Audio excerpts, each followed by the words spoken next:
Bismillahirrahmanirrahim. Assalamualaikum warahmatullahi wabarakatuh. Waalaikumsalam warahmatullahi wabarakatuh. Alhamdulillah, alhamdulillahirabbil alamin wa bihi nasta'in ala umuri dunya waddin. Allahumma shalli ala sayyidina Muhammad wa ala ali sayyidina Muhammad. Pertama-tama mari kita senantiasa bersyukur kepada Allah Subhanahu wa taala atas segala nikmat. Kemudian sholawat dan salam senantiasa tercurah kepada Rasulullah Nabi Muhammad Sallallahu Alaihi Wasallam. Pertama-tama yang kami hormati Bapak dosen Dr. Anus Samsurizal MSI selaku pengampu mata kuliah model dan evaluasi pembelajaran sains. Bapak-bapak, ibu-ibu yang kami hormati, kita mengetahui bahwa era disrupsi merupakan era terjadinya inovasi dan perubahan yang begitu masif dari cara-cara yang lama ke cara-cara yang baru. Era disrupsi ini terjadi sejak perkembangan teknologi pada abad 21. Nah, pada era ini Bapak Ibu terjadi perubahan-perubahan yang masif dalam segala bidang, baik di bidang ekonomi, di bidang sosial, maupun di bidang pendidikan. Dalam bidang pendidikan, tentunya dalam rangka menghadapi era disrupsi inovasi, maka guru-guru harus mampu menerapkan model-model pembelajaran yang bisa menjawab tantangan-tantangan di era disrupsi inovasi. Nah, salah satu model yang cocok diterapkan di era disrupsi inovasi adalah model pembelajaran berbasis proyek. Untuk selanjutnya akan dilanjutkan oleh teman-teman tentang model apa saja yang cocok di era disrupsi inovasi. Untuk yang pertama kami serahkan kepada Bu Ulfa. Baiklah, di sini saya akan menjelaskan model PJBL. Nah, di mana alasan dari memilih model PJBL ini karena sangat cocok untuk di era disrupsi inovasi. Nah, seperti yang kita tahu, model PJBL ini dia berfokus kepada siswa dengan berbasis proyek. Nah, sehingga menghasilkan produk di akhir pembelajaran. Nah, di mana model PJBL ini atau Project Based Learning ini itu memiliki karakteristik. Nah, dia itu berfokus pada peserta pembelajaran atau siswa atau disebut dengan student oriented. Nah, lalu berbasis proyek dalam pembelajarannya. Selanjutnya mengembangkan partisipasi aktif dari peserta didik, lalu menumbuhkan inisiatif dan kemandirian dari peserta didik. Nah, selanjutnya juga melatih kolaborasi dan tanggung jawab untuk mengakses dan mengelola informasi untuk mencari solusi. Nah, lalu juga melatih berpikir kritis atau critical thinking dan kreativitas peserta didik. Nah, lalu evaluasi dilakukan secara berkala karena peserta melakukan refleksi. Kemudian proyek pembelajaran menghasilkan sebuah produk atau output yang jelas.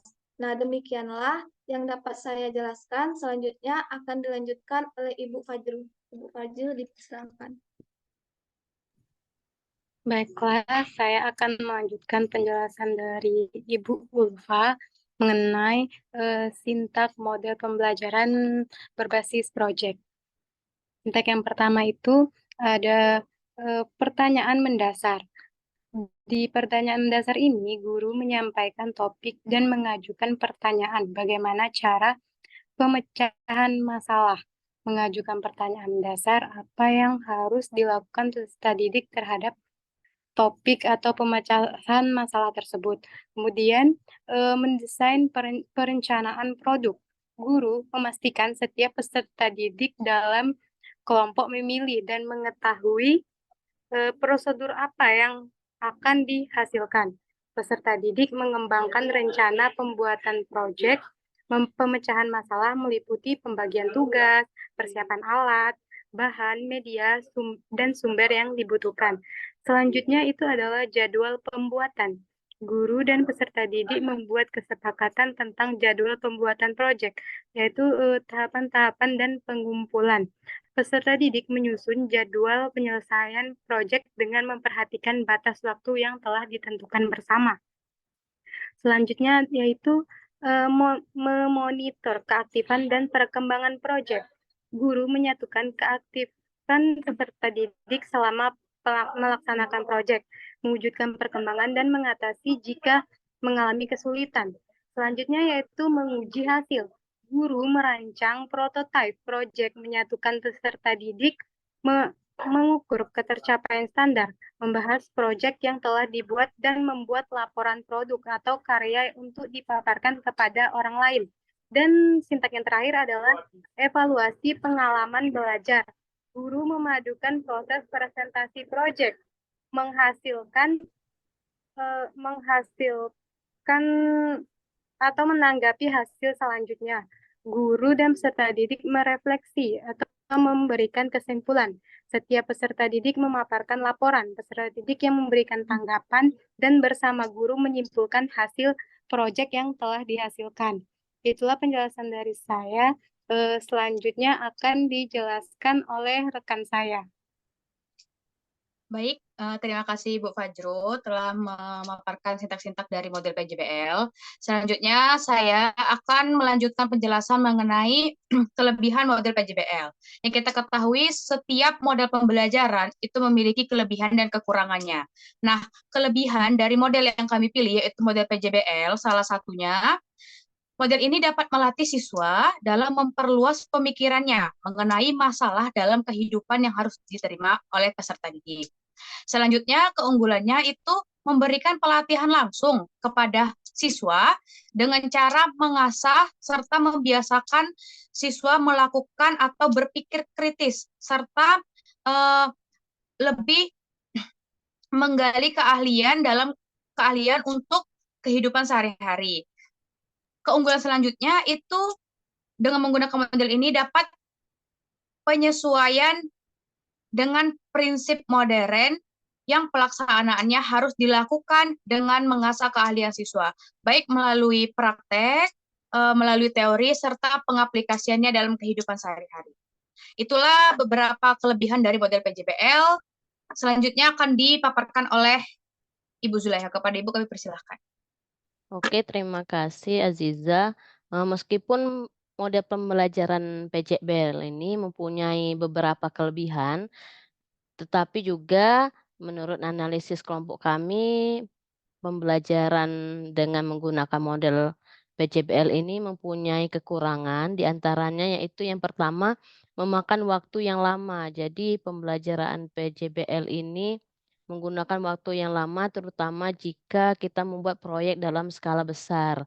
Ini mungkin sedikit menjadi masalah terutama jika kita melaksanakan atau membuat proyek dalam yang skala yang besar. Seperti pada contoh proyek yang kami lakukan ini, lebih kurang membutuhkan waktu 2 sampai 3 minggu, seperti itu. Kemudian yang kedua, butuh sumber dana yang cukup besar. Jadi pembelajaran dengan model PJBL ini mengharuskan siswa dan juga guru menghabiskan waktu dan juga sumber dana maupun daya yang cukup besar, termasuk pembelian peralatan, kemudian penggunaan teknologi dan juga beberapa bahan bantu dalam pembuatan proyek. Mungkin jika ini tidak kita laksanakan, jika tidak ada sumber dana yang memadai, mungkin saja pembelajaran dengan model PJBL ini tidak dapat dilaksanakan dengan baik. Tidak sedikit orang tua siswa yang merasa keberatan karena akan menambah biaya untuk membuat proyek ini, terutama bagi siswa-siswa dengan tingkat ekonomi yang menengah ke bawah. Makanya pada praktik yang kami lakukan, kami membuat proyek dengan alat dan bahan yang ada di sekitar, yaitu dengan memanfaatkan limbah sampah yang masih bisa digunakan dan kemudian dijadikan menjadi sebuah robot dari daur ulang sampah tersebut. Kemudian yang ketiga, pembelajaran PJBL ini kurang efektif untuk semua mata pelajaran. Kalau untuk pembelajaran IPA atau sains ini cukup cocok, tapi kalau untuk mata pelajaran yang berbasis teks seperti bahasa Indonesia dan bahasa Inggris, mungkin saja pembelajaran ini kurang efektif. Kemudian kekurangan yang keempat, menurut analisis kelompok kami, kurang cocok untuk semua siswa. Jadi siswa itu bagi siswa yang yang gaya belajarnya kinestetik ini mungkin sangat mereka sukai, tapi dengan siswa yang punya gaya belajar yang auditori atau yang visual mungkin pembelajaran PJBL ini kurang mereka senangi, apalagi siswa yang senang dengan metode pembelajaran tradisional atau ceramah seperti itu. Mungkin ada beberapa siswa yang kurang nyaman dengan pembelajaran yang dilaksanakan dengan proyek. Peserta didik ada beberapa peserta didik yang mempunyai kelemahan dalam percobaan dan mengumpulkan informasi-informasi akan mengalami kesulitan. Makanya pada pelaksanaan proyek ini perlu adanya kita buat kelompok. Jadi siswa yang mempunyai kelemahan tersebut akan dibantu dengan rekan sejawatnya yang mempunyai kelebihan di bidang tersebut. Namun meskipun terdapat beberapa kekurangan, model pembelajaran PJBL ini mempunyai manfaat yang sangat baik. Menurut kami, PJBL ini merupakan cara yang efektif untuk mempersiapkan siswa untuk bekerja dalam dunia nyata dan juga membantu mereka mengembangkan keterampilan kritis, kolaboratif, pemecahan masalah yang diperlukan untuk masa depan mereka. Demikian dari saya kembalikan kepada moderator. Baik, terima kasih Ibu-Ibu sekalian atas pemaparan yang telah disampaikan. Jadi berdasarkan pemaparan tersebut, tentu model PJBL ini sangat tepat diterapkan di era disrupsi inovasi, apalagi untuk mata pelajaran sains ya, terutama fisika, biologi, kemudian kimia. Karena model pembelajaran ini sebagaimana yang disampaikan oleh Bapak Ibu-Ibu sekalian memiliki kelebihan. Yang pertama itu dapat meningkatkan keterampilan 4C, ya, keterampilan kritis, kreatif, kolaboratif, dan komunikatif. Namun tentunya sebagaimana yang disampaikan oleh Bu Zulaiha bahwa model ini memiliki kelemahan dan kelemahan tersebut tentu menjadi tugas kita bersama sebagai seorang guru untuk mengantisipasinya. Misalnya seperti tadi proyek itu membutuhkan biaya-biaya yang besar, tetapi alhamdulillah kita kelompok 5 bisa menerapkan model PJBL dengan memanfaatkan limbah-limbah atau barang bekas yang ada di sekitar sekolah. Jadi Ibu-Ibu sekalian, apakah bisa kita simpulkan model PJBL ini bisa kita terapkan di tugas model dan evaluasi pembelajaran sains untuk era disrupsi? Bisa ya? Bisa, Pak. Jadi kesimpulannya kita akan menerapkan dan mengaplikasikan model PJBL ya untuk tema ya yang sudah kita bahas kemarin tentang bagaimana memanfaatkan limbah plastik sehingga menjadi barang yang bermanfaat, yang proyeknya itu dihubungkan dengan konsep fisika tentang listrik. Begitu ya Ibu-Ibu sekalian ya? Ya, Pak. Iya, Pak. Oke. Ada lagi yang mau disampaikan Ibu-Ibu sekalian? Saya rasa cukup, Pak. Oke. Bu Fajru ada? Bu Ulfa? Oke, kalau cukup, saya sebagai moderator kembali menyimpulkan bahwa untuk tugas model dan evaluasi pembelajaran sains tentang penerapan model pembelajaran di era disrupsi inovasi, maka kami kelompok 5 akan mencoba mengimplementasikan model PJBL dengan membuat proyek sederhana, yaitu tentang robot yang terbuat dari barang bekas. Itu ya ibu-ibu sekalian ya. Baik, terima kasih. Banyak maaf.